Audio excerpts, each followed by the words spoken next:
ഘർമാതപം കുളിർനിലാവെന്നു തമ്പിയൊടു ചെമ്മേ പറഞ്ഞു നിജപത്നി പിരിഞ്ഞളവ് തന്നെ തിരഞ്ഞു മറുകിച്ച മൃഗാക്ഷികളെ വൃന്ദാവനത്തിലധ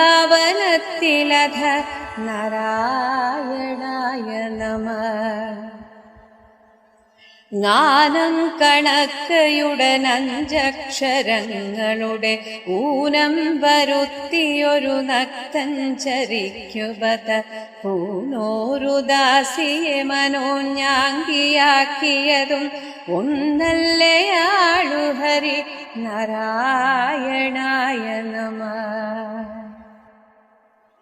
ചമ്മട്ടി പൂണ്ടു കടിഞ്ഞാണും മുറുക്കിയുടൻ ഇന്ദ്രാത്മജന്നു യുധി തേർപ്പൂട്ടി നിന്നുബത ചെമ്മേ